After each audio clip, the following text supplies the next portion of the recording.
Kesabaranku setipis embun pagi yang siap menguap oleh terik matahari. Tapi selama 3 tahun ini, aku berhasil membuatnya setebal baja, berlapis-lapis demi menjaga sebuah fasad yang kubangun sendiri. Fasad pernikahan bahagia, fasad suami yang bertanggung jawab. Semua itu kulakukan untuk Mas Rian, suamiku. Pria yang kunikahi karena cinta, pria yang kini hidup sepenuhnya dari belas kasihanku. Hari itu, suara tawa riuh di depan gerbang memecah keheningan siangku yang sedang sibuk di depan laptop, mengejar tenggat waktu pekerjaan. Aku mengira itu hanya tetangga. Tapi bel berbunyi berulang kali, kasar dan tak sabar. Jantungku berdebar sedikit. Tidak ada yang bilang akan berkunjung. Ketika ku buka pintu, duniaku seakan berhenti berputar. Di sana berdiri Ibu Mirna, ibu mertuaku, dengan senyum angkuh yang selalu membuatku merasa kecil. Di belakangnya, berbaris 2 adik iparku, dan seorang wanita. Wanita yang sama yang fotonya kulihat di ponsel Mas Rian beberapa minggu lalu. Wanita yang membuat suamiku tersenyum-senyum sendiri di sudut ruangan. Nisa, kenapa lama sekali buka pintunya? Kami capek, hardik Ibu Mirna, menerobos masuk melewatiku seolah aku tak ada. Koper-koper besar diseret masuk ke ruang tamuku yang bersih. Mereka melempar tas sembarangan ke sofa beludru baruku. Ibu, ada apa ini? Kok tidak bilang-bilang mau datang? Tanyaku, suara bergetar menahan kaget. Mas Rian muncul dari belakang mereka, wajahnya pucat dan ia tak berani menatap mataku. Dia hanya menggaruk tengkuknya yang kutahu tidak gatal. Tentu saja kami mau tinggal di sini, Nisa, kata Ibu Mirna sambil memutar mata. Ini kan rumah Rian. Anakku sukses, masa ibunya tidak boleh ikut menikmati? Kami semua akan tinggal di sini. Wanita muda yang datang bersama mereka, yang kutahu namanya Lina, terkekeh sinis. Ia berjalan mengitari ruang tamu, jemarinya menyentuh vas bunga mahalku. Lumayan juga, katanya dengan suara sengau. Selera Mas Rian bagus. Tapi cat dindingnya agak norak, ya? Nanti aku ganti. Aku membeku. Aku ganti? Dan kenalkan, Ibu Mirna menarik Lina ke depannya dengan bangga. Ini Lina, calon istri kedua Rian. Dia wanita hebat, kaya raya, tidak sepertimu yang hanya, ya, beginilah. Aku menatap Lina. Sok kaya? Aku tahu siapa dia. Aku pernah melihatnya di salah satu toko baju di mall saat aku berbelanja. Dia hanya pelayan toko biasa. Tapi kini, dengan tas KW dan riasan tebal, dia berlaga seperti seorang ratu. Mas Rian? Aku mencari penjelasan dari suamiku. Rian hanya diam, menunduk seperti pengecut. Kesabaranku retak. Tapi aku masih mencoba bertahan. Mungkin ini hanya salah paham. Nisa, tunggu apa lagi? Bentak Ibu Mirna, yang sudah duduk nyaman di sofaku. Kami haus sekali. Ambilkan kami minum. Dan makanan ringan. Cepat. Lina duduk di sebelah Ibu Mirna, menyilangkan kakinya. Aku mau jus jeruk peras, ya. Jangan yang sasetan. Kulitku sensitif. Cukup. Sudah cukup. Selama 3 tahun aku menelan ludahku sendiri. 3 tahun aku bekerja banting tulang sendirian, membiayai rumah ini, mobil ini, dan gaya hidup suamiku. 3 tahun aku menutupi aibnya. Aku bilang pada keluargaku, Mas Rian bekerja di perusahaan startup digital yang sukses. Aku bilang pada keluarganya, Mas Rian sangat sibuk makanya jarang pulang kampung. Aku yang mentransfer uang bulanan ke Ibu Mirna, tapi dari rekening Mas Rian, yang isinya aku juga yang kirim, agar dia punya harga diri. Aku sabar ketika tahu dia mulai main perempuan di luar. Aku diam, berharap dia akan sadar, berubah, dan kembali menjadi pria yang dulu kucintai. Aku berharap dia akan mulai bekerja dan bertanggung jawab. Tapi hari ini, membawa seluruh keluarganya dan seorang pelakor ke rumahku, menyuruhku menjadi pelayan di istanaku sendiri, penghinaan ini adalah paku terakhir di peti mati kesabaranku. Aku tidak bergerak dari tempatku berdiri. Aku menatap mereka satu persatu. Adik-adik iparku yang sudah mulai membuka kulkas tanpa izin. Ibu mertuaku yang menatapku tajam. Lina yang sedang mengamati kuku-kukunya. Dan Mas Rian yang masih bersembunyi di balik pintu. Nisa, kamu tuli, bentak Ibu Mirna lagi. Aku tertawa. Tawa kering dan getir yang membuat mereka semua menoleh kaget. Minuman, kataku, suaraku dingin dan asing di telingaku sendiri. Makanan. Aku berjalan perlahan ke arah laci di bawah televisi.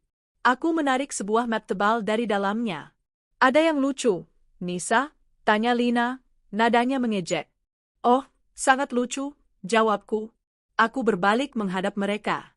Lucu sekali melihat kalian semua, para benalu, bertingkah seperti raja dan ratu di rumah orang lain. Wajah Ibu Mirna memerah. Apa maksudmu? Ini rumahnya? Anakku. Rumah Rian. Aku tertawa lagi, lebih keras.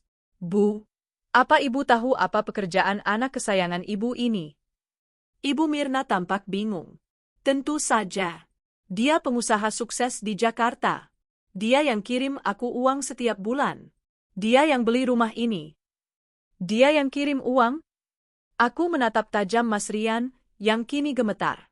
Mas Rian, katakan pada ibumu. Kapan terakhir kali kamu punya pekerjaan? Rian terperangah. Diam, Rian, teriakku. Untuk pertama kalinya, aku berteriak padanya. Aku sudah muak menutupi kebusukanmu. Aku sudah lelah menjaga harga dirimu yang bahkan tidak kamu miliki. Aku melempar map itu ke atas meja kopi di depan Ibu Mirna. Kertas-kertas berhamburan. Lihat itu, Bu, kataku, menunjuk tumpukan kertas. Itu sertifikat rumah ini. Coba Ibu cari, ada tidak nama Rian Saputra di situ? Tidak ada. Yang ada hanya namaku, Arunika Nisa. Aku yang membeli rumah ini dengan uang hasil kerjaku, dengan bonus tahunanku. Mata Ibu Mirna melotot, tangannya gemetar meraih sertifikat itu. Dia membacanya, bibirnya bergetar. Dan lihat ini. Aku menarik ponselku, membuka aplikasi mobile banking. Ini bukti transfer yang Ibu banggakan. Ini uang bulanan yang katanya dari Rian. Lihat nama pengirimnya.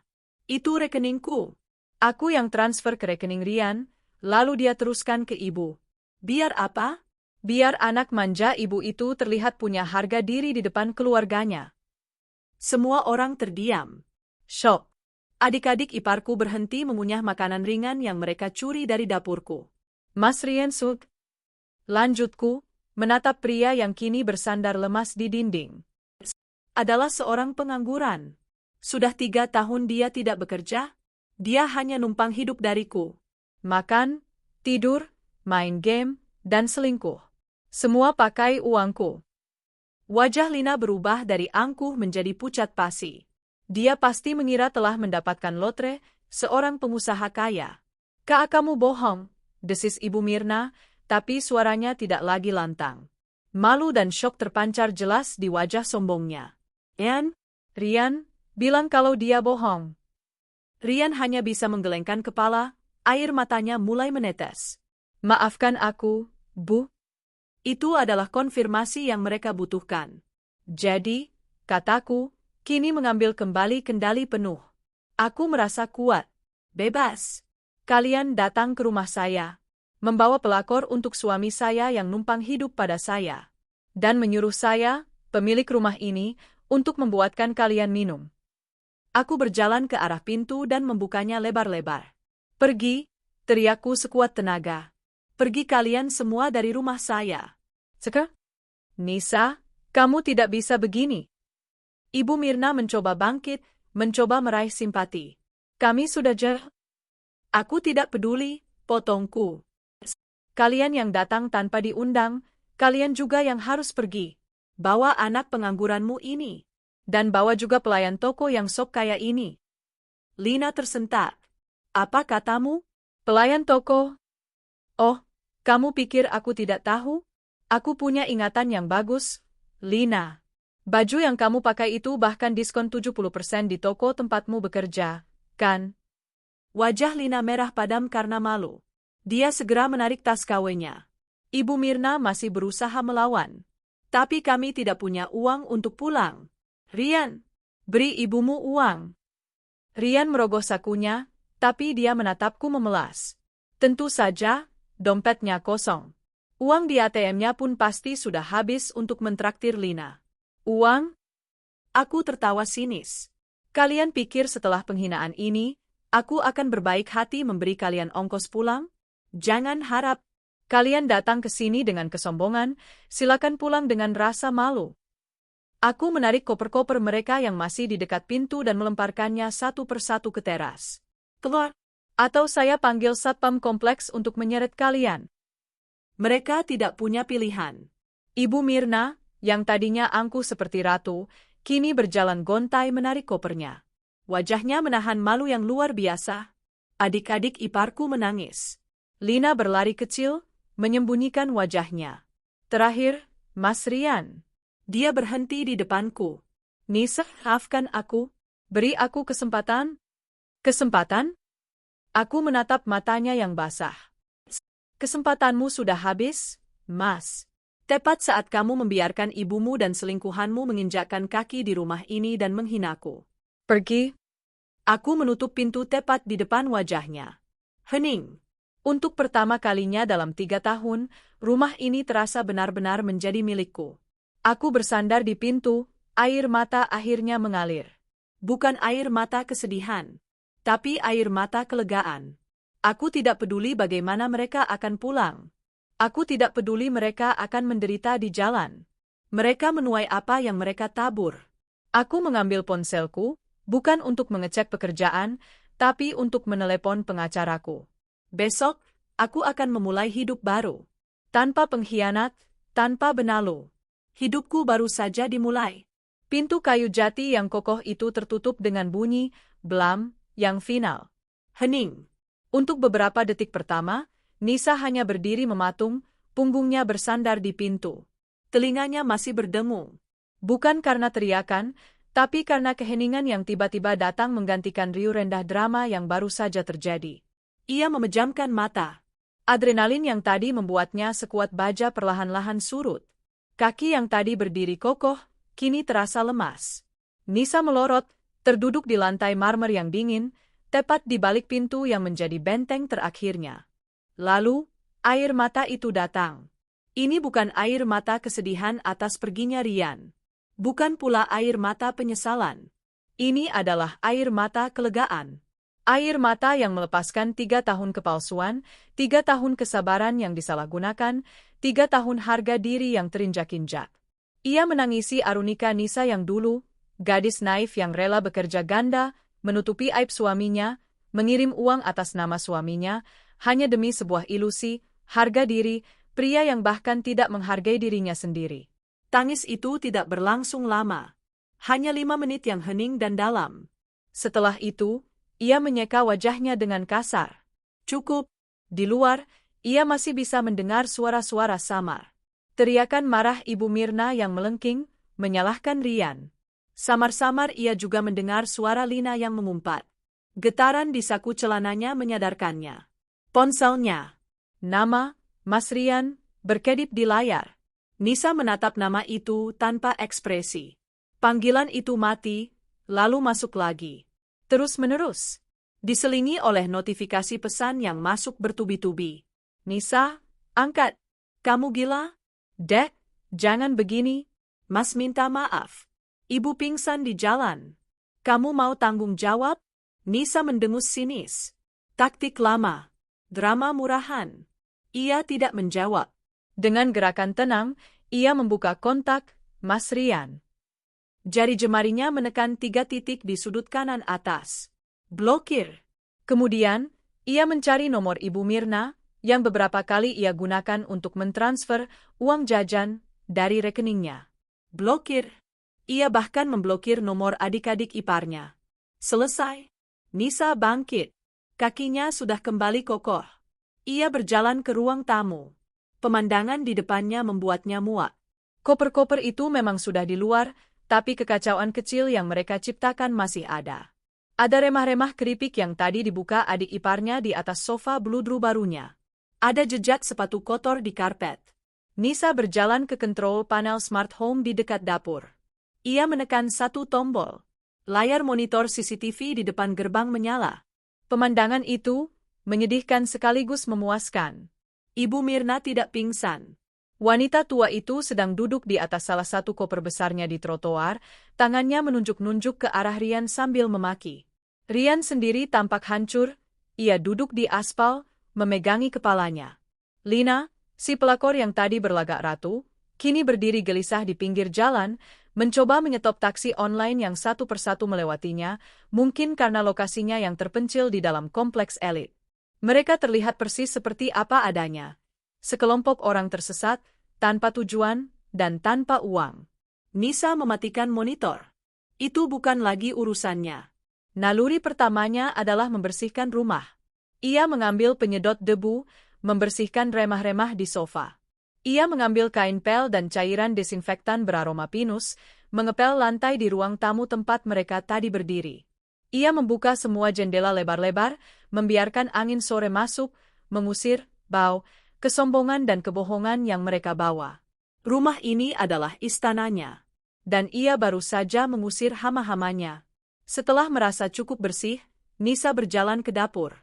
Ia tidak membuatkan mereka minum tadi. Sekarang, ia membuat minuman untuk dirinya sendiri. Segelas teh melati hangat, favoritnya. Sambil memegang cangkir yang hangat, ia duduk di kursi kerjanya yang menghadap taman belakang. Bukan di sofa yang telah ternoda. Disinilah tempatnya selama ini berjuang. Di depan laptop inilah ia membiayai kebohongan suaminya. Ironis. Ia mengambil ponselnya lagi, tapi kali ini bukan untuk memblokir orang. Ia mencari satu nama di kontaknya. Pak Bima. Pengacaranya. Panggilan itu tersambung di dering kedua. Selamat sore, Pak Bima. Ini saya, Arunika Nisa. Terdengar suara ramah di seberang.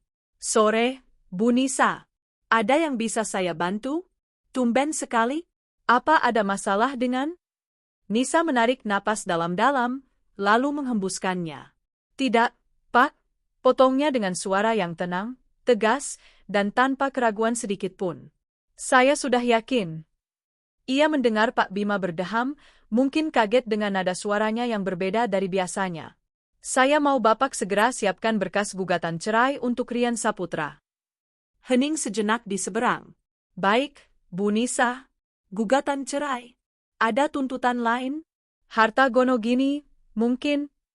Nisa tertawa kecil. Harta apa, Pak? Semua yang ada di sini, rumah ini, mobil di garasi, bahkan rekening bank yang dia pakai, semua atas nama saya. Saya punya semua buktinya. Saya hanya ingin dia enyah dari hidup saya. Secara hukum. Secepat mungkin. Saya mengerti, Bu. Sangat jelas. Akan segera saya proses. Ibu bisa datang ke kantor besok pagi untuk tanda tangan surat kuasa. Saya akan di sana jam 9 pagi. Terima kasih, Pak. Nisa menutup telepon. Ia menatap tetes-tetes hujan yang mulai turun di taman belakangnya. Ia sendirian di rumah besar itu.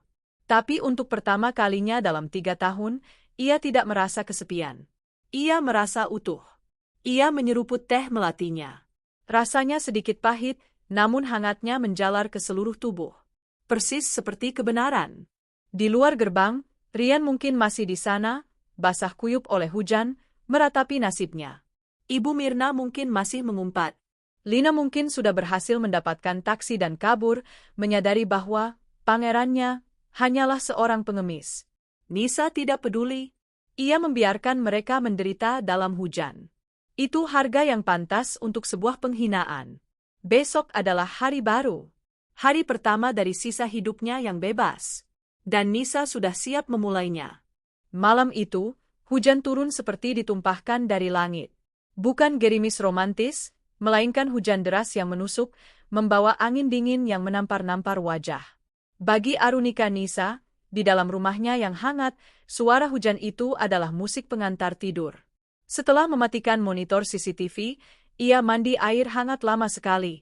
Ia menggosok setiap jengkal tubuhnya, seolah sedang membersihkan sisa-sisa energi negatif yang ditinggalkan para benalu itu. Untuk pertama kalinya dalam 3 tahun, ia tidur di tengah ranjang king size-nya, memeluk guling, tanpa terganggu oleh dengkuran pria yang tak lagi ia hormati. Tidurnya lelap, paling lelap. Bagi mereka yang ada di luar gerbang, hujan itu adalah neraka. Mas, gimana ini, Mas? Dingin, rengek Santi, adik ipar perempuannya, sambil menggigil. Koper mereka sudah basah kuyup di trotoar. Ibu Mirna tidak lagi berteriak. Wajah sombongnya luntur total, berganti pucat pasi dan tatapan kosong. Malu. Itulah yang ia rasakan. Malu yang begitu hebat hingga rasanya lebih dingin dari hujan badai ini. Rian, sang anak emas, tak lebih baik. Dia sudah mencoba menelepon Nisa puluhan kali. Jawabannya selalu sama, nomor yang Anda tuju sedang tidak dapat menerima panggilan. Diblokir.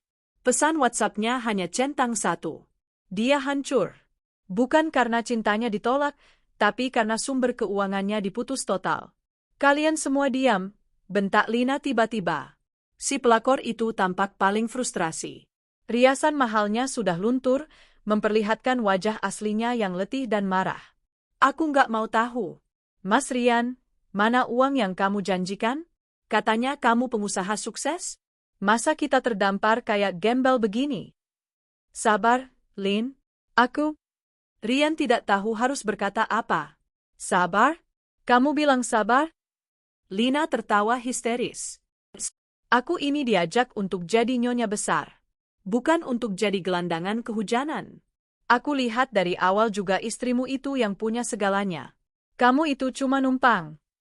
Jaga mulutmu, Lina. Ibu Mirna yang tadinya diam, kini tersinggung. Kamu menghina anakku? Menghina? Lina menatap Ibu Mirna tajam. Justru ibu yang buta. Ibu bangga-banggain anak pengangguran ini, sampai mau bawa aku ke sini? Untuk apa? Pamer? Pamer apa? Pamer kebodohan? Lina menyambar tas KW-nya. Kalian urus saja masalah kalian sendiri. Aku nggak sud. Dia berlari ke tengah hujan, ke arah gerbang kompleks yang masih sekitar 300 meter lagi, mencoba mencari ojek atau taksi apapun yang mungkin lewat. Dia meninggalkan mereka begitu saja. Rian hanya bisa menatap punggung Lina yang menjauh. Ditinggalkan selingkuhan dalam keadaan paling hina. Panggil Ibu Mirna, suaranya kini bergetar menahan tangis. Gimana ini, nak? Kita nggak punya uang pulang. Ibu malu, Rian? Rian memejamkan mata. Rasa malu, dingin, lapar, dan putus asa bercampur aduk. Harga dirinya, yang selama ini disokong oleh kebohongan dan uang istrinya, kini hancur berkeping-keping. Mereka tidak punya pilihan. Dengan menyeret koper yang berat karena basah, Rian, ibunya, dan kedua adiknya berjalan tertatih-tatih di bawah hujan, menuju pos satpam di depan kompleks. Mereka terlihat persis seperti pengungsi bencana. Satpam yang berjaga malam itu menatap mereka dengan curiga. Cari siapa, Pak, Bu? Kok jalan kaki basah-basah? Kami tamu Bu Nisa di Blok C, kata Rian, suaranya serak. Satpam itu mengernyit. Bu Nisa? Tapi setahu saya Bu Nisa nggak ada bilang nunggu tamu. Apalagi sampai jalan kaki begini. Mau saya teleponkan ke rumah Bu Nisa? Jangan, teriak Ibu Mirna panik, yang langsung dibalas tatapan aneh oleh satpam itu. Pak, kami ketinggalan dompet, bohong Rian, menelan ludahnya. Bisa tolong, pinjamkan kami uang untuk ke terminal? Nanti kami ganti. Satpam itu menggeleng tegas. Maaf, Pak. Prosedur. Kami nggak bisa pinjamkan uang. Malam itu, harga sebuah penghinaan mereka bayar lunas.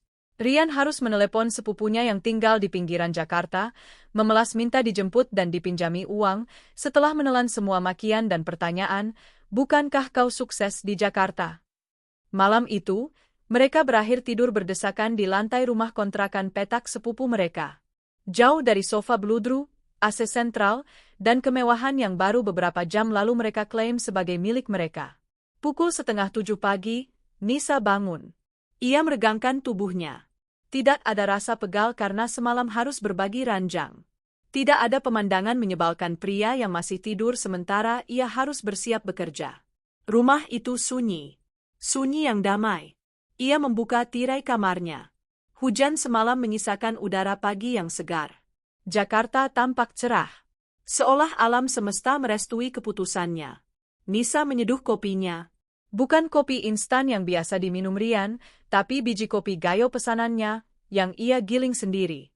Aromanya memenuhi dapur.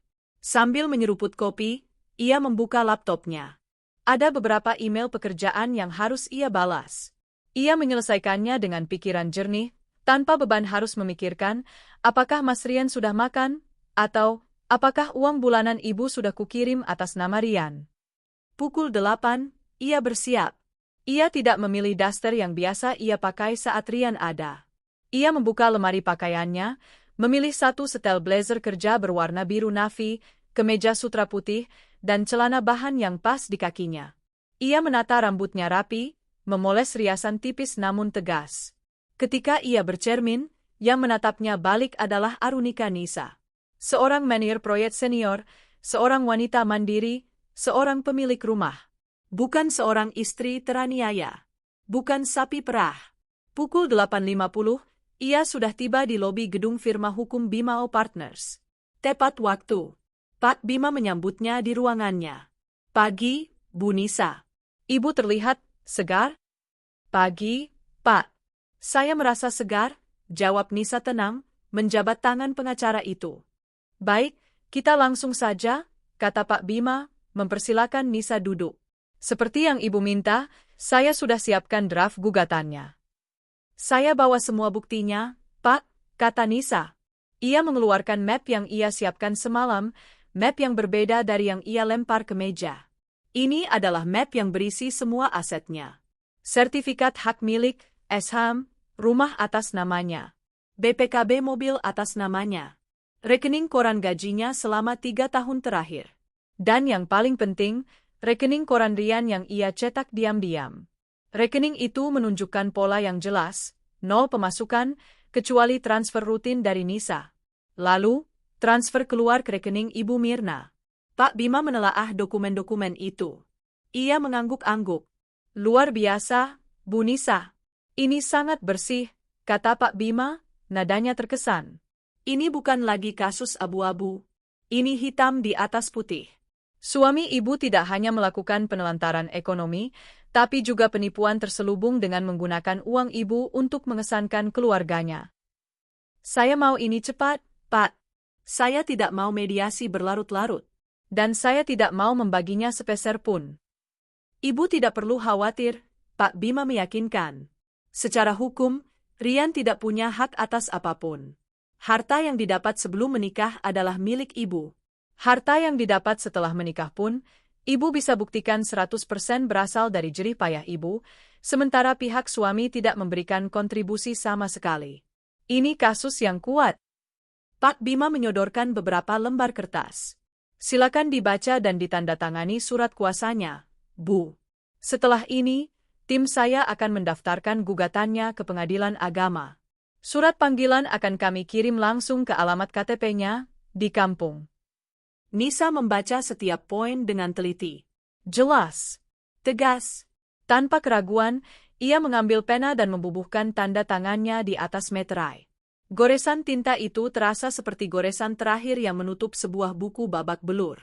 Selesai, Pak, kata Nisa sambil menyerahkan dokumen itu kembali. Baik, Bu Nisa. Biarkan kami yang bekerja mulai sekarang, kata Pak Bima. Kemungkinan besar, setelah menerima surat panggilan, dia atau keluarganya akan panik dan mencoba menghubungi ibu. Entah untuk memohon, mengancam, atau meminta uang damai. Saran saya, jangan tanggapi. Serahkan semua komunikasi pada kami. Itulah rencana saya, Pak. Nisa bangkit, menjabat tangan Pak Bima sekali lagi. Terima kasih atas waktu Anda. Ia berjalan keluar dari gedung kantor itu. Sinar matahari pagi pukul 9:30 terasa hangat di wajahnya. Ia menarik napas dalam-dalam. Alih-alih langsung pulang untuk bekerja, Nisa memutuskan untuk mampir ke sebuah kafe di dekat sana. Ia memesan sarapan mahal yang sudah lama ia inginkan tapi selalu ia urungkan niatnya karena merasa boros jika harus membiayai suaminya juga. Ia duduk sendirian di sudut kafe, menikmati croissantnya yang renyah dan kopi susunya yang nikmat. Ia membuka laptopnya, bukan untuk bekerja, tapi untuk mencari informasi. Kursus bahasa Spanyol di Jakarta. Paket liburan solo ke Jepang. Sebuah senyum kecil terukir di bibirnya. Kehidupan barunya telah resmi dimulai. 2 minggu telah berlalu sejak insiden pengusiran itu. Di Jakarta, kehidupan Arunika Nisa berjalan dengan ritme yang baru. Rumahnya terasa lebih lapang. Udaranya terasa lebih bersih. Ia sudah kembali bekerja penuh, bahkan mengambil alih sebuah proyek besar baru yang menantang. Malam hari, ia isi dengan kelas yoga online dan mulai menonton serial Spanyol untuk membiasakan telinganya, persiapan untuk kelas bahasa yang akan ia mulai minggu depan. Pesan dari Pak Bima hanya satu, gugatan telah terdaftar di Pengadilan Agama Jakarta Selatan. Surat panggilan sidang pertama, untuk mediasi, telah dikirimkan oleh jurusita ke alamat KTP tergugat, yaitu Rian Saputra, di kampung halamannya di Jawa Tengah. Nisa membacanya, menarik napas, lalu melanjutkan hidupnya. Sementara itu, ratusan kilometer jauhnya, di sebuah desa kecil yang damai, suasana di rumah Ibu Mirna jauh dari kata tenteram. Kepulangan mereka dari Jakarta adalah sebuah aib senyap. Mereka tiba diantar oleh sepupu Rian tengah malam, hanya membawa koper basah yang sedikit berjamur karena lembab. Tidak ada mobil mewah sewaan. Tidak ada oleh-oleh mahal seperti yang biasa Rian bawakan. Ibu Mirna berbohong kepada tetangga. Ia bilang Rian sedang mengambil cuti panjang karena Nisa, sang istri, sedang ada proyek besar di luar negeri. Sebuah kebohongan yang rapuh. Rian sendiri lebih banyak mengurung diri di kamar. Pria yang biasanya pongah berjalan di kampung dengan kaos bermerek yang dibelikan Nisa, kini hanya memakai kaos oblong pudar. Dia panik. Saldo di rekeningnya tinggal puluhan ribu rupiah. Dia sudah mencoba menghubungi Nisa dari berbagai nomor baru, bahkan melalui media sosial. Semuanya diblokir. Nisa mengunci semua akses padanya. Pagi itu, cuaca di kampung sedang terik. Ibu Mirna sedang menyapu halaman depan, sesekali melempar tatapan sinis pada tetangga yang lewat. Sebuah sepeda motor berhenti di depan rumahnya. Bukan tukang pos biasa. Pria itu memakai seragam resmi berwarna kaki. "Permisi, benar ini kediaman Bapak Rian Saputra?" tanya pria itu, suaranya formal. "Iya, benar. Saya ibunya." "Ada apa?" jawab Ibu Mirna, sedikit curiga. "Ada surat panggilan resmi dari Pengadilan Agama Jakarta Selatan untuk Pak Rian. Harus diterima langsung oleh yang bersangkutan atau keluarga yang serumah," kata petugas itu sambil menyodorkan amplop coklat besar berlogo pengadilan dan sebuah buku tanda terima. Jantung Ibu Mirna berdebar. "Pengadilan Agama? Rian, keluar kamu!" teriaknya. Rian keluar dengan langkah gontai, wajahnya kuyu. Melihat seragam petugas dan amplop coklat itu, wajahnya langsung pucat pasi. "Dia tahu apa itu?" "Saya, Pak," katanya lirih. Ia menandatangani buku tanda terima itu dengan tangan gemetar. Petugas itu pun pergi, meninggalkan bom waktu di tangan Rian. "Surat apa itu, Rian?" desak Ibu Mirna, merebut amplop itu dari tangan anaknya. Ia tidak sabar. Dengan kasar, ia merobek amplop itu. Matanya membelalak saat membaca kop surat di dalamnya. Panggilan sidang perkara nomor 1045/2025 antara Arunika Nisa binti sebagai penggugat melawan Rian Saputra bin sebagai tergugat. "Cerai!" Suara Ibu Mirna melengking, memecah keheningan pagi. "Perempuan itu dia berani menggugat cerai kamu, Rian?" Rian hanya bisa terduduk lemas di kursi teras. Ibu Mirna tidak berhenti di situ. Tangannya yang gemetar terus membalik lembaran kertas, membaca poin-poin alasan gugatan yang dilampirkan oleh pengacara Nisa. Tergugat, Rian Saputra, telah gagal dan lalai memberikan nafkah lahir dan batin kepada penggugat, Arunika Nisa, selama tiga tahun terakhir masa pernikahan. Tergugat telah melakukan penelantaran ekonomi, di mana seluruh biaya hidup rumah tangga, termasuk biaya hidup tergugat, sepenuhnya ditanggung oleh penggugat. Tergugat telah menjalin hubungan terlarang, perselingkuhan, dengan wanita lain atas sepengetahuan penggugat. Tergugat telah membawa masuk wanita selingkuhan tersebut beserta keluarganya ke dalam rumah kediaman bersama. Setiap poin adalah tamparan. Setiap kata adalah paku yang menancap di harga diri Ibu Mirna. Semua kebohongan anaknya, semua kebanggaan palsunya, kini tertera hitam di atas putih dalam dokumen hukum yang resmi. Dasar anak tidak tahu diri. Ibu Mirna tidak lagi berteriak pada Nisa. Ia berbalik dan memukuli punggung Rian dengan sekuat tenaga. "Kamu mempermalukan ibu. Jadi benar semua? Kamu pengangguran? Kamu numpang hidup sama dia? Kamu selingkuh. Sakit, Bu? Henkah? Rian mencoba menangkis. Sakit? Hati ibu lebih sakit, Rian. Malu, malu. Mau ditaruh di mana muka ibu? Semua orang di kampung ini tahu kamu sukses di Jakarta. Ternyata apa? Kamu cuma benalu. Tangis Ibu Mirna meledak. Bukan tangis kesedihan, tapi tangis kemarahan dan malu yang teramat sangat. Dia juga menuntut kita? Tanya Ibu Mirna panik, mencoba membaca bahasa hukum yang rumit itu. Dia mau menyita rumah ini. Enggak, Bu. Kata Rian pelan, membaca sekilas. Dia enggak nuntut apa-apa. Dia cuma minta cerai. Dia bilang semua harta memang punya dia. Keheningan melanda. Fakta bahwa Nisa tidak menuntut apa-apa justru lebih menusuk. Itu artinya Nisa tidak membutuhkan apapun dari mereka. Itu artinya Nisa begitu kaya dan kuat, sementara mereka begitu miskin dan hina. Tidak bisa, desis Ibu Mirna, matanya menyala licik. Dia sudah menghina kita. Kita harus balas. Kita harus minta harta Gonogini. Rumah itu, mobil itu, setengahnya harus jadi milikmu, Rian. Nggak bisa, Bu. Rian frustrasi. Ibu nggak baca? Semua itu dibeli Nisa.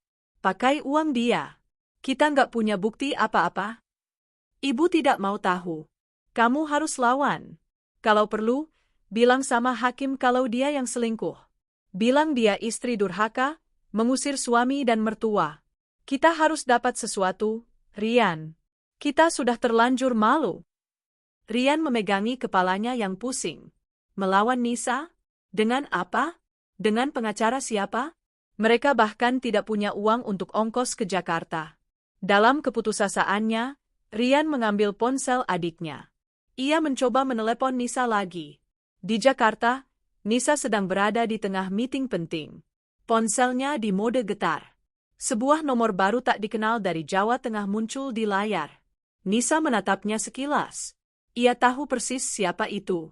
Sesuai pesan Pak Bima, ia menekan tombol reject merah. Lalu, dengan tenang, ia memblokir nomor itu. Ia kembali fokus pada presentasinya. Maaf, ada interupsi kecil. Baik, mari kita lanjutkan ke proyeksi kuartal keempat. Di kampung, Rian melempar ponsel adiknya ke kasur. Gagal. Gagal lagi. Ia kini sadar. Ini bukan lagi drama rumah tangga. Ini adalah perang hukum. Dan ia datang ke perang ini tanpa senjata, tanpa baju zirah, bahkan tanpa sepeser pun uang. Nisa telah mengskakmatnya. Dan penderitaan mereka baru saja dimulai. Bagi Rian dan ibunya, surat panggilan pengadilan itu adalah vonis mati yang tertunda. Hari-hari di kampung berubah menjadi siksaan. Ibu Mirna, yang tadinya ratu gosip, kini menjadi objek gosip. Setiap kali ia keluar rumah, tatapan tetangga terasa seperti jarum. Mereka yang dulu memujinya karena punya anak, sukses, kini berbisik di belakangnya, menebak-nebak apa yang sebenarnya terjadi. Kita harus ke Jakarta, Rian, desak Ibu Mirna di suatu malam, suaranya parau dan penuh kebencian. Kita tidak bisa biarkan dia menang semudah itu. Pakai apa, Bu? Jawab Rian putus asa. Dia berbaring di amben bambu di ruang tengah, menatap langit-langit yang kusam. Uang dari mana?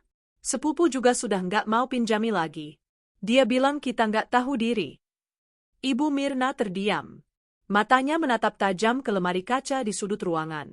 Di sana, di antara foto-foto wisudarian yang kini terlihat ironis, ada sebuah kotak bludru merah. Dengan tangan gemetar, ia membukanya. Sebuah kalung emas. Satu-satunya perhiasan berharga miliknya, warisan dari ibunya. Jual ini, katanya pelan, suaranya serak. Rian terperanjat. Bu, jual, bentak Ibu Mirna. Ini harga diri. Ibu tidak sudi diinjak-injak perempuan itu. Kita pakai uangnya untuk bus ke Jakarta. Kita datangi pengadilan itu.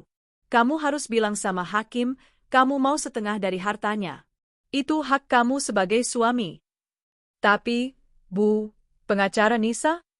Pengacara bisa dibayar. Kebenaran tidak, potong Ibu Mirna, meski ia sendiri tahu ia sedang membela kebohongan. Kamu suaminya. Titik. 2 minggu kemudian, di lobi Pengadilan Agama Jakarta Selatan, Nisa duduk diam di kursi tunggu berbahan metal yang dingin. Ia datang tidak sendirian. Pak Bima, pengacaranya, duduk di sampingnya, menelaah berkas-berkas di dalam mapnya. Pagi ini, Nisa kembali mengenakan setelan kerjanya yang terbaik. Rambutnya disanggul rapi. Wajahnya tenang, meski jantungnya berdebar sedikit lebih kencang.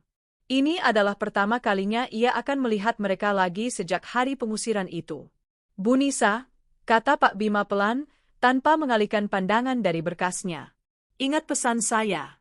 Sebentar lagi di dalam ruang mediasi, mereka akan ada di sana.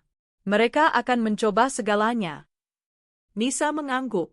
Mereka akan memancing emosi ibu. Mungkin menangis, memohon, atau memaki. Ibu jangan terpancing. Jangan bicara apapun pada mereka. Fokuskan pandangan ibu hanya pada mediator. Biar saya yang menjawab semua tuduhan dengan fakta hukum. Mengerti? Saya mengerti, Pak, jawab Nisa tegas. Pintu lobi terbuka.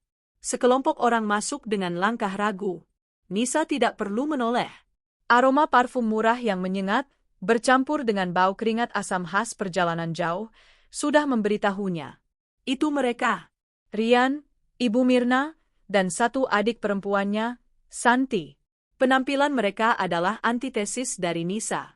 Rian memakai kemeja batik kusut yang sepertinya belum disetrika, wajahnya kuyu dan janggutnya mulai tumbuh tak terurus. Ibu Mirna tampak 10 tahun lebih tua. Wajah sombongnya hilang, digantikan oleh gurat kelelahan dan kebencian yang mendalam. Mata Ibu Mirna langsung terkunci pada Nisa. Nisa, panggilnya, suaranya bergema di lobi yang hening.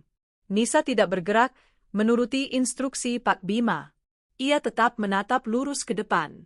Nisa, tega kamu, nak. Kamu menjarakan suamimu sendiri? Ini ibumu.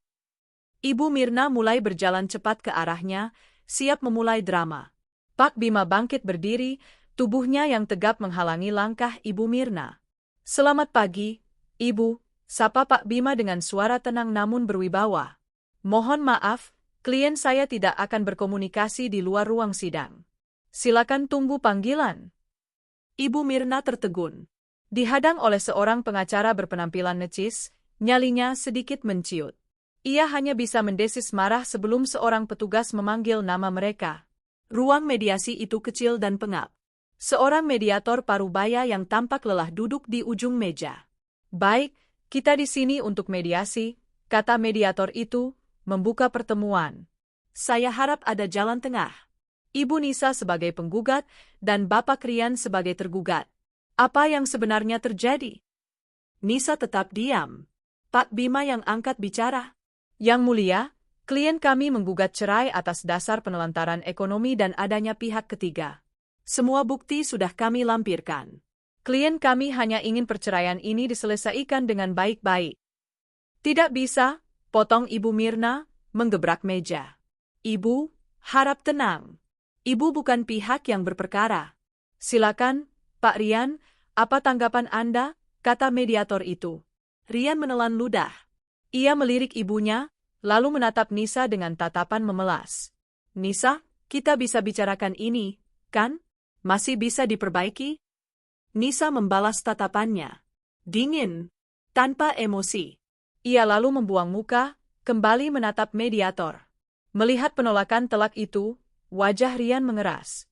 Rasa putus asa berganti menjadi amarah, persis seperti yang diinginkan ibunya. Baik, kata Rian, suaranya kini lebih keras. Kalau dia mau cerai, silakan. Tapi saya minta hak saya. Saya minta setengah dari seluruh harta yang didapat selama pernikahan. Rumah itu, mobil itu, semua harus dibagi 2. Mediator itu mengernyit. Harta gono gini? Tapi di gugatan tertulis. Itu hak saya, Pak, seru Rian. Saya suaminya. Saya juga ikut andil dalam rumah tangga. Andil apa? Suara Pak Bima memotong dengan tajam, namun tetap sopan. Maaf, Yang Mulia Mediator. Boleh kami perjelas, andil yang dimaksud tergugat? Pak Bima membuka mapnya. Ia tidak mengeluarkan semua bukti, hanya selembar kertas. Rumah yang dimaksud, kata Pak Bima, dibeli oleh klien saya 6 bulan sebelum pernikahan dilangsungkan. Ini adalah murni harta bawaan. Sertifikat atas nama Arunika Nisa. Mata Rian dan Ibu Mirna terbelalak. Mereka tidak tahu itu. Nisa tidak pernah memberitahunya. Mobil, lanjut Pak Bima, adalah inventaris kantor klien saya yang kebetulan boleh dipakai untuk pribadi. Itu bukan milik bersama. Tetapi, uang belanja. Uang yang saya kirim ke ibu saya. Rian mencoba melawan. Ah, soal itu, Pak Bima kini tersenyum tipis. Kami juga punya buktinya. Ini rekening koran tergugat selama 3 tahun. Ia menyodorkan ringkasan rekening itu ke hadapan mediator. Bisa Bapak lihat. Satu-satunya pemasukan di rekening tergugat adalah transfer bulanan dari klien saya, Ibu Nisa. Yang kemudian, benar, diteruskan oleh tergugat ke rekening ibunya di kampung. Jadi, pada intinya, tergugat meminta bagian dari uang yang asalnya juga dari penggugat. Skakmat, mediator itu membaca ringkasan itu dan menghela napas panjang. Ia menatap Rian dengan tatapan iba. Pak Rian, kata mediator itu, posisi Anda sangat lemah. Bahkan, jika Ibu Nisa mau, beliau bisa menuntut balik Anda atas penipuan dan penggelapan. Tapi beliau tidak melakukannya. Beliau hanya ingin cerai. Wajah Rian pucat seperti mayat. Boh, itu semua fitnah. Ibu Mirna melompat dari kursinya. Dia istri durhaka. Dia memfitnah anak saya. Dia mengusir kami. Hakim macam apa Anda ini? Pasti Anda sudah disogok perempuan ini. Ibu, jaga mulut Anda, bentak mediator itu, wibawanya keluar. Sidang ini selesai. Perkara akan dilanjutkan ke persidangan. Ia mengetuk palu kecil di mejanya. Pak Bima segera berdiri. Mari, Bu Nisa. Nisa bangkit. Saat ia berjalan melewati Rian, Rian mencoba meraih tangannya. Nisa tolong. Nisa menepis tangan itu tanpa menoleh. Saat mereka keluar dari ruangan, Ibu Mirna masih berteriak-teriak histeris, menyumpahi Nisa dan pengacaranya. Kamu akan masuk neraka, Nisa. Kamu akan kena azab. Lihat saja. Nisa terus berjalan. Ia tidak menoleh ke belakang. Di luar gedung pengadilan, matahari bersinar terik. Nisa memakai kacamata hitamnya. Langkah selanjutnya apa, Pak? Tanyanya sambil membuka pintu mobilnya. Kita siapkan saksi untuk sidang pembuktian, jawab Pak Bima tenang. Mereka baru saja menggali kuburan mereka sendiri di depan mediator. Ini akan lebih mudah dari yang saya kira. Nisa mengangguk. Ia menyalakan mesin mobil, dan AC yang dingin langsung menyejukkan wajahnya. Ia melaju, meninggalkan neraka itu di belakang spionnya. Sebulan telah berlalu sejak mediasi yang gagal total. Sidang hari ini adalah agenda yang paling ditunggu, pembuktian. Nisa tiba di pengadilan tepat waktu. Kali ini ia lebih tenang. Pak Bima, pengacaranya, berjalan di sampingnya dengan langkah mantap. Mereka sudah menyiapkan segalanya. Di seberang ruang tunggu, Rian dan Ibu Mirna duduk. Aura mereka telah berubah total. Tak ada lagi kesombongan sisa. Yang ada hanya kelelahan dan tatapan pahit. Perjalanan bolak-balik Jakarta kampung dengan bus ekonomi, tidur menumpang di rumah sepupu yang sering menyindir, dan menjual satu-satunya perhiasan Ibu Mirna, telah menguras habis energi mereka. Mereka tidak didampingi pengacara. Mereka tidak mampu membayarnya. Sidang perkara nomor 1045 PDG 2025 Pak JS akan dimulai. Ruang sidang utama terasa lebih dingin dan mengintimidasi daripada ruang mediasi. Seorang hakim ketua, didampingi 2 hakim anggota, duduk di meja tinggi berukir. Agenda hari ini adalah pembuktian dari pihak penggugat, kata hakim ketua dengan suara berat. Kuasa hukum penggugat, silakan ajukan bukti-bukti Anda. Terima kasih, Yang Mulia, Pak Bima berdiri. Ini adalah momen pembantaian yang dilakukan secara legal, tenang, dan sistematis. Pertama, kami ajukan bukti T1. Sertifikat hak milik atas nama Arunika Nisa yang diterbitkan 6 bulan sebelum tanggal pernikahan. Membuktikan rumah kediaman adalah harta bawaan penggugat. Kedua, T2, surat keterangan dari PT Jaya Digital yang menyatakan mobil yang diperkarakan adalah aset perusahaan, bukan milik pribadi. Ketiga, T3 sampai T10, bundel rekening koran. Pertama, rekening gaji penggugat yang menunjukkan pemasukan rutin. Kedua, rekening tergugat, Rian Saputra, yang menunjukkan tidak ada pemasukan kecuali transfer dari penggugat. Dan ketiga, bukti transfer dari tergugat ke rekening atas nama Ibu Mirna, membuktikan uang yang dikirim adalah uang milik penggugat. Setiap dokumen yang diserahkan Pak Bima ke meja hakim bagaikan paku yang menancap di peti mati Rian. Rian hanya bisa menunduk. Ibu Mirna di kursi pengunjung menggigit bibirnya sampai hampir berdarah. Cukup bukti suratnya, kata hakim ketua. Apakah ada saksi yang ingin diajukan? Ada, Yang Mulia. Kami mengajukan 2 orang saksi, jawab Pak Bima tenang. Panggil saksi pertama. Saksi pertama masuk. Seorang pria berseragam satpam. Itu adalah satpam kompleks yang berjaga di malam pengusiran. Setelah disumpah, Pak Bima bertanya, "Saksi, apakah Anda mengenal penggugat dan tergugat?" "Kenal, Pak." "Bu Nisa," menunjuk Nisa, "tinggal di blok C Bapak ini," menunjuk Rian, suaminya. "Apa yang Anda ketahui terkait kejadian pada tanggal 20 September lalu?" Satpam itu menceritakan dengan jelas. "Malam itu hujan deras, Pak Hakim. Sekitar jam 8 malam, saya lihat Bapak ini, ibunya," menunjuk Ibu Mirna, "dan 2 orang lagi, termasuk satu wanita muda, jalan kaki ke pos sambil dorong-dorong koper basah kuyup." "Lalu apa yang terjadi?" "Mereka bilang habis bertamu dari rumah Bu Nisa. Tapi anehnya, mereka minta tolong saya pinjamkan uang ongkos ke terminal. Katanya dompet ketinggalan. Ya saya nggak berani, Pak." Prosedur. Pernyataan itu menohok Rian. Citranya sebagai pengusaha sukses hancur lebur di depan majelis hakim. Seorang pengusaha sukses tidak mungkin berjalan kaki di tengah hujan dan memelas pinjam uang pada satpam. Ibu Mirna menutup wajahnya, menahan malu yang luar biasa. "Cukup saksi pertama," kata hakim ketua. "Panggil saksi kedua." Saksi kedua atas nama Saudari Lina, panggil Pak Bima. Mendengar nama itu, Rian dan Ibu Mirna sontak mengangkat wajah. Pucat, kaget. Pintu terbuka. Masuklah Lina. Dia tidak lagi memakai riasan tebal atau tas KW. Dia hanya memakai seragam pelayan toko tempatnya bekerja, kemeja biru muda polos dan rok hitam. Wajahnya tampak lelah, namun matanya memancarkan amarah yang terpendam. Nisa sendiri sedikit terkejut. Pak Bima yang mengurus ini. Pengacaranya itu rupanya melacak Lina, menemuinya, dan meyakinkannya untuk bersaksi. Mungkin dengan iming-iming balasan atas penipuan yang dilakukan Rian. Setelah disumpah, Pak Bima memulai. "Saudari Lina, apa hubungan Anda dengan tergugat, Rian Saputra?" Lina menarik napas. Dia mantan pacar saya, Pak." "Mantan pacar? Bukan calon suami," pancing Pak Bima. "Itu yang dia janjikan," jawab Lina ketus. "Dia bilang dia akan menceraikan istrinya dan menikahi saya. Dia bilang dia orang kaya." "Apa yang dia katakan tentang kekayaannya?" "Dia bilang rumah besar di kompleks itu punya dia. Dia bilang istrinya, Nisa, mandul dan cuma numpang hidup sama dia. Dia bilang saya akan jadi nyonya besar," kata Lina, suaranya mulai bergetar karena marah.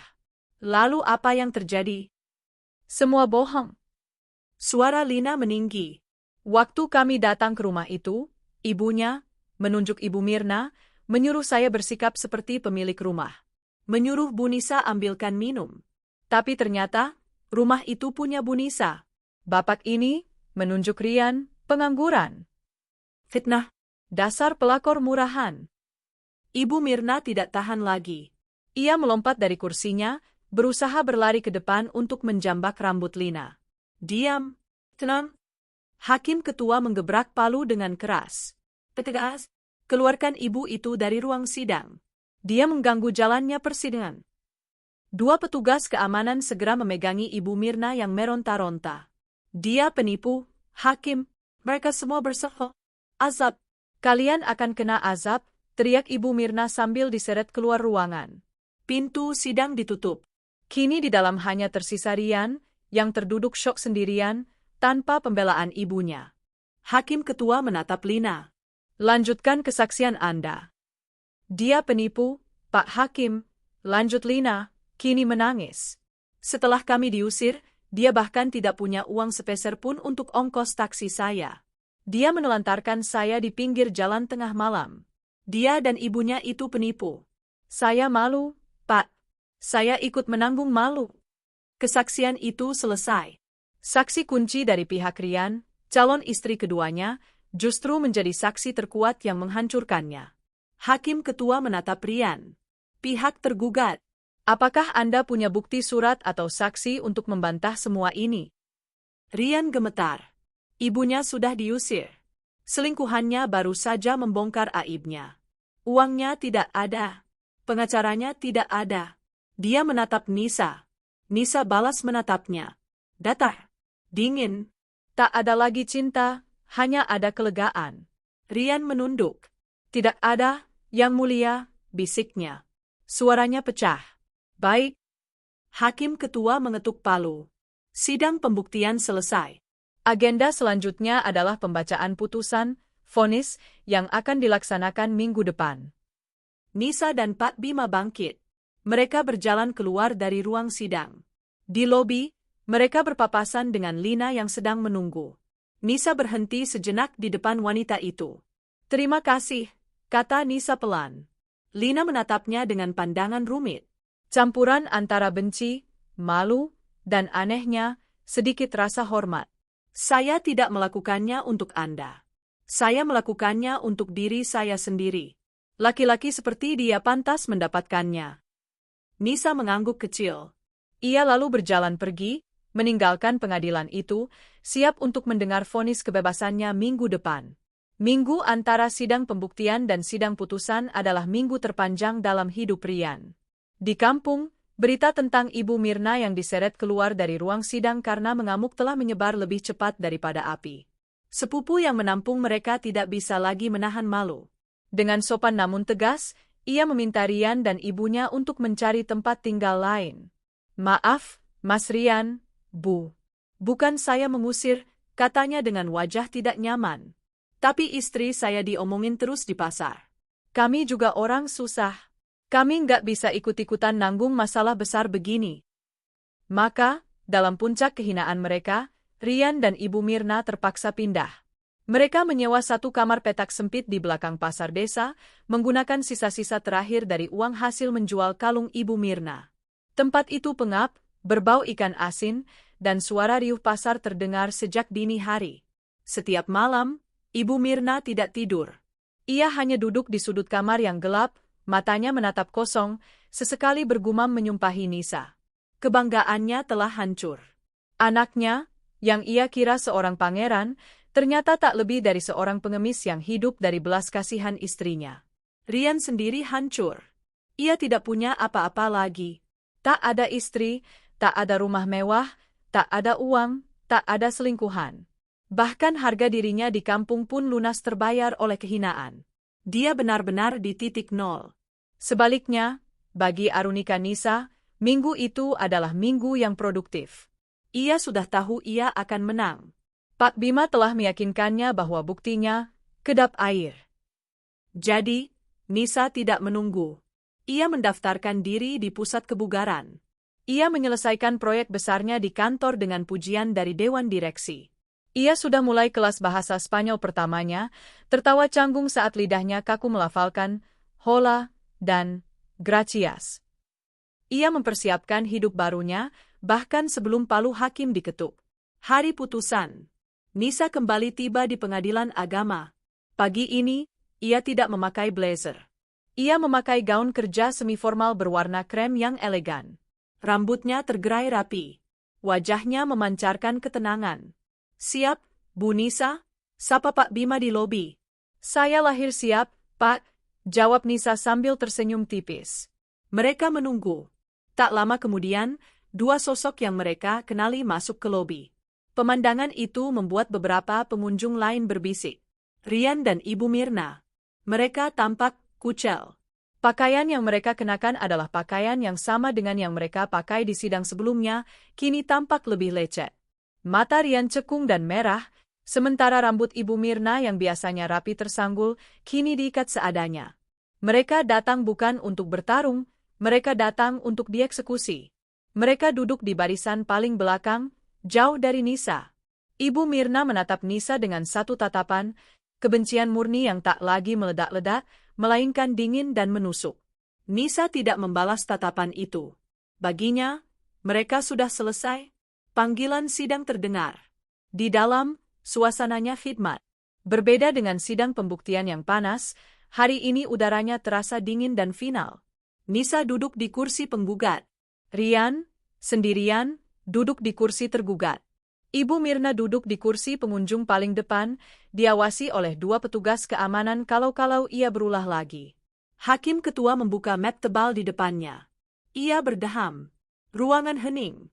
Pengadilan Agama Jakarta Selatan, setelah menimbang, memeriksa, dan mengadili perkara perdata nomor 1045 PDG 2025 4DS antara penggugat Arunika Nisa dan tergugat Rian Saputra, dengan ini memutuskan.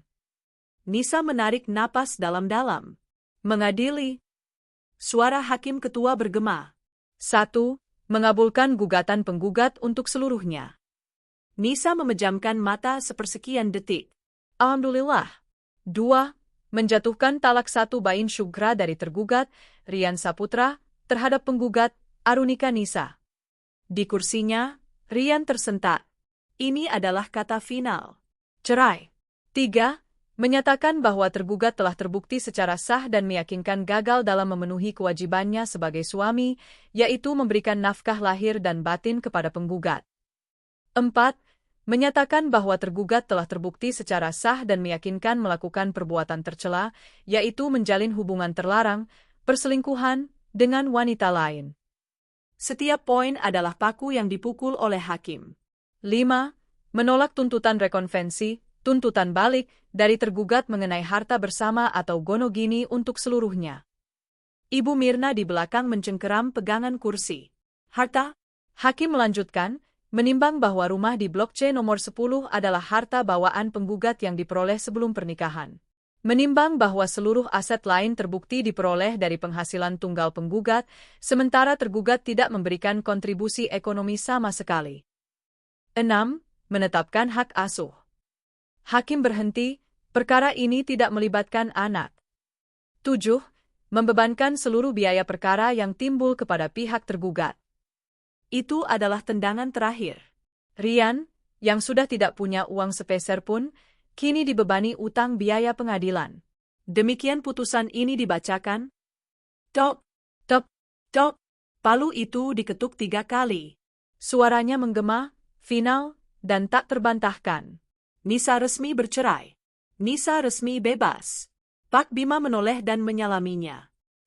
Selamat, Bu Nisa. Semuanya sudah selesai? Terima kasih, Pak.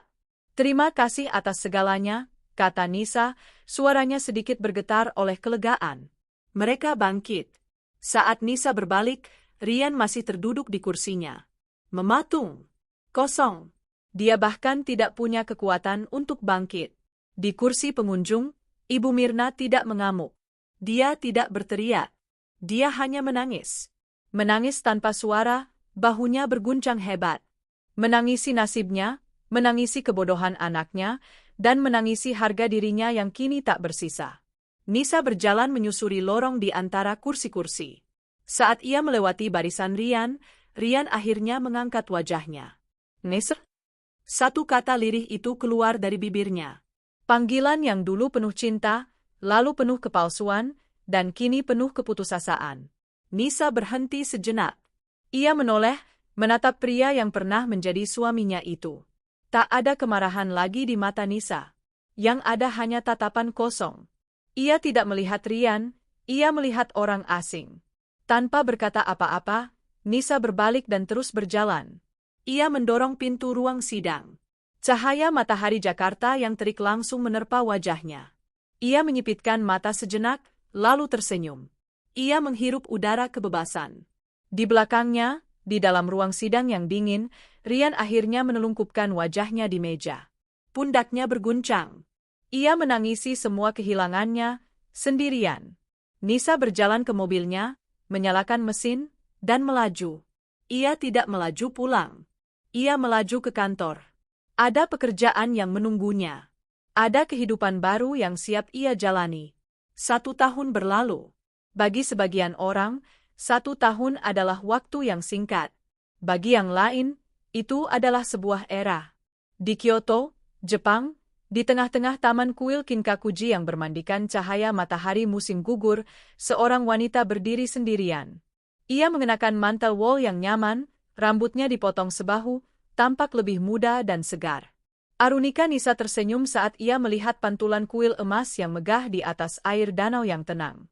Ini adalah perhentian kelimanya dalam perjalanan solonya selama 2 minggu di Jepang. Perjalanan yang ia bayar lunas dengan bonus akhir tahunnya. Bonus yang ia dapatkan setelah berhasil memimpin proyek baru di kantornya, yang membawanya pada promosi jabatan menjadi Senior Head of Project. Hidupnya telah berubah total. Rumahnya di Jakarta kini terasa lebih hidup.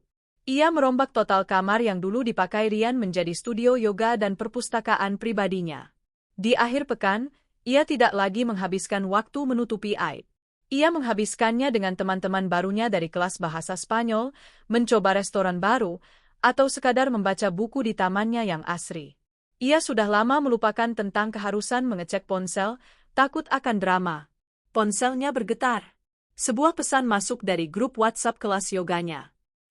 Nisa, jangan lupa besok kita coba kelas hot yoga, ya. Bawa handuk ekstra. Nisa terkekeh dan mengetik balasan, siap. Sampai besok. Ia memasukkan ponselnya kembali ke saku. Ia menghirup dalam-dalam udara musim gugur yang sejuk dan bersih. Ia menatap pantulan wajahnya sendiri di permukaan danau. Yang balas menatapnya adalah seorang wanita utuh. Kuat, mandiri, dan yang terpenting, damai. Ia tidak lagi membawa dendam. Ia tidak perlu. Ia sudah menang. Di tangannya, ia memegang sebuah omamori, jimat keberuntungan Jepang, yang baru saja ia beli. Jimat untuk awal yang baru. Ia menggenggamnya erat, lalu berbalik, siap melanjutkan perjalanannya. Ratusan kilometer jauhnya, di sebuah desa kecil di Jawa Tengah, waktu seolah berjalan mundur. Di sebuah kamar petak sempit berukuran 3x3 meter di belakang pasar, bau pengap dan aroma ikan asin bercampur jadi satu. Ibu Mirna, yang dulu dikenal sebagai Ibu Jenderal, yang sombong, kini duduk di lantai semen yang dingin. Tangannya yang dulu terawat, kini kapalan dan kotor. Ia sedang memilah-milah cabai rawit yang setengah busuk, memisahkannya untuk dijual lagi dengan harga miring. Itulah pekerjaannya sekarang. Buruh pilah di pasar. Upahnya tak seberapa, hanya cukup untuk membeli beras dan lauk seadanya. Wajahnya kuyu. Kebanggaan dan kesombongannya telah luntur, digantikan oleh kegetiran yang permanen. Tetangga tidak lagi menghormatinya, mereka menjadikannya bahan tertawaan dan contoh cerita, karma dibayar tunai. Pintu kamar yang reot berderit terbuka. Rian masuk. Tubuhnya yang dulu terawat dan berisi, kini kurus dan kotor. Ia melempar buntalan sarung ke lantai. Ia baru saja selesai menjadi kuli panggul di pasar. Pekerjaan kasar yang dulu sangat ia hina. Ia duduk di lantai, menuang air putih dari kendi ke gelas kaleng. Dapat berapa hari ini? Tanya Ibu Mirna, suaranya serak, tanpa menoleh. 20.000, jawab Rian pelan. Pasar lagi sepi. Ibu Mirna mendengus. 20.000. Cukup untuk apa? Dulu, istrimu menghamburkan jutaan untukmu. Sekarang, kau cari 20.000 saja susah payah. Cukup, Bu, bentak Rian. Jangan sebut-sebut dia lagi. Kenapa? Malu? Ibu Mirna berbalik, matanya menyala dalam kegelapan kamar. Ini semua karena kamu. Karena kebodohanmu. Kalau saja kamu tidak serakah membawa pelakor itu, kalau saja kamu mau bekerja, kita tidak akan jadi gembel seperti ini. Kalau ibu tidak sombong dan terus memeras Nisa, mungkin dia masih akan sabar, balas Rian, tak mau kalah. Pertengkaran itu sudah menjadi rutinitas harian mereka. Saling menyalahkan atas nasib mereka yang kini berada di titik terendah. Di tengah pertengkaran itu, seorang petugas dari kelurahan datang, berdiri di ambang pintu. "Permisi, Pak Rian Saputra." Rian dan ibunya terdiam. "Ini ada surat tagihan terakhir dari pengadilan agama," kata petugas itu, menjaga jarak, seolah enggan masuk ke kamar yang pengap itu. "Biaya perkara Anda masih menunggak. Kalau tidak segera dilunasi, akan ada sita barang." Petugas itu meletakkan amplop coklat di lantai depan pintu dan segera pergi. Rian menatap amplop itu. "Sita barang? Barang apa?" "Mereka bahkan tidak punya apa-apa lagi untuk disita." Ibu Mirna tertawa. Tawa kering yang terdengar seperti tangisan. "Biaya perkara? Ah, kita dihina, kita dipermalukan, dan sekarang kita disuruh bayar untuk kehinaan kita sendiri." Rian memegangi kepalanya. Penyesalan datang terlambat. Dia teringat rumahnya yang sejuk, sofa beludru, makanan enak, dan istri yang mengurusnya. Istri yang ia hianati dan ia biarkan keluarganya menghinanya. Ia kehilangan satu-satunya berlian yang pernah ia miliki, demi mengejar kerikil yang ia kira emas. Ibu Mirna kembali memilah cabai, air matanya menetes diam-diam di antara tumpukan cabai busuk. Harga sebuah kesombongan ternyata jauh lebih mahal daripada yang pernah ia bayangkan. Sementara itu, di Kyoto, Nisa sedang memesan semangkuk ramen hangat di sebuah kedai kecil. Ia mengangkat mangkuknya, menyeruput kuahnya yang kaya rasa. Rasanya nikmat. Rasanya seperti kebebasan. Hidupnya, yang ia bangun kembali dari puing-puing, kini sepenuhnya menjadi miliknya. Dan ia akan menikmatinya setiap saat.